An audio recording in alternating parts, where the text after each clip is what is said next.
बहुत तकलीफ होता है इस बात, जब खुद के बारे में जब कोई समस्या होती है पत्रकारों की, तो वहाँ पर कोई नहीं होता है, ना सरकार होता है, ना समाज का कोई एक हिस्सा होता है, कोई तबका नहीं होता है जो हमारी बात रखे। हम सबकी हक की बात करते हैं, पर हमारी हक की बात कोई नहीं करता। दुर्भाग्य से हम जिस ऑर्गेनाइजेशन में काम करते हैं, वो ऑर्गेनाइजेशन भी हमारी नहीं सुनता। सरकार तो दूर की बात है। सरकार ने कहा था कि चुनौती को अवसर में बदले, तो ये तमाम तरह की जो बड़े ऑर्गेनाइजेशन है, छोटे ऑर्गेनाइजेशन की तो दूर की बात है, ठीक है, वहाँ जो हो रहा होगा तो हो ही रहा होगा, लेकिन जो बड़े ऑर्गेनाइजेशन है, हमारा जो न्यूज नेशन है वो टॉप 10 में आता है इंडिया में। बड़े ऑर्गेनाइजेशन ने बिल्कुल इसे अवसर के रूप में लिया। The lockdown, my wife was in Guwahati, तो वहाँ प्री मैच्योर बच्चे जन्म लिए, केवल 6 महीने के थे, क्रिटिकल कंडीशन था, वेंटिलेटर पर रखना पड़ा। वेंटिलेटर का चार्ज हर एक दिन 25,000 रुपए से ऊपर था, क्योंकि 2 बच्चे थे। एनीवेज, मैं पर्सनली, ये मेरी निजी समस्या थी, तो मैं किसी प्रकार से झेल रहा था। हमारे पास कुछ फिक्स डिपॉजिट पैसे थे, वाइफ के पास कुछ पैसे थे, हमने सारा एफडी तोड़ दिया, हमने अपने फैमिली से भी हेल्प लिए और चीज़ें चलो कंटिन्यू हो रही थी। 2 अप्रैल के बाद 10 अप्रैल आते आते हम सब वर्क फ्रॉम होम कर रहे थे, क्योंकि मैं डिजिटल पार्ट में था, news nation English digital team में मैं काम कर रहा था। 10 अप्रैल को हम काम कर रहे थे, शाम को अचानक से एक मेल आता है कि यू आर रिमूव्ड, और हमारी 15 लोगों की टीम थी, सभी लोगों के पास ये मेल आता है विदाउट गिविंग एनी रीजन। तो उन्होंने क्या किया कि वो अपना जो भी कंपनी का इंटरनल धारा होता है 22 नंबर का कुछ पॉइंट बताकर उन्होंने हमें रिमूव कर दिया। और वास्तव में नियम ये है कि 1 महीने का नोटिस पीरियड आपको सर्व करना होता है, बताना पड़ता है, और 1 महीने की सैलरी देनी पड़ती है। कहीं कहीं 2 महीने की है, कहीं 3 महीने की है, कहीं 1 महीने की है, ठीक है।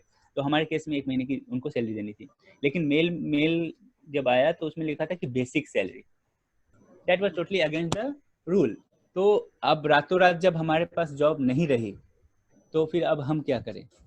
अब मीडिया इंडस्ट्री की एक समस्या यह है कि अगर आप खुद के लिए आवाज उठाते हैं, अपनी ऑर्गेनाइजेशन को एक्यूज करते हैं, ऑर्गेनाइजेशन को आईना दिखाते हैं, तो आपका नाम ब्लैकलिस्ट हो जाता है, या आपका नाम मीडिया इंडस्ट्री में बदनाम हो जाता है। मीडिया इंडस्ट्री बहुत छोटा इंडस्ट्री है, ये हम सबको पता है।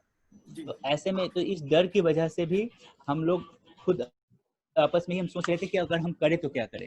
फिर भी हम लोगों ने ट्वीट किया, हम लोगों ने पीएमओ को टैग किया, हम लोगों ने प्रकाश जावड़ेकर के ऑफिस को अप्रोच किया, हम लोगों ने हर वो प्रयत्न किया जिससे कि न्यूज नेशन अपना ये फैसला वापस ले ले। फिर हमने कई पॉलिटिशियन को भी अप्रोच किए।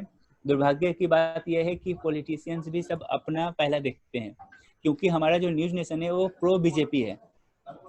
तो हमने जब पॉलिटिशियंस को अप्रोच किया, तो बीजेपी का एक नेता भी हमें सपोर्ट नहीं किया। हालांकि ना किसी ने नहीं कहा, मेरे पास प्रूफ भी है, लेकिन they assured us that they will talk to organization, they will help us, but कोई किसी ने हेल्प नहीं करी।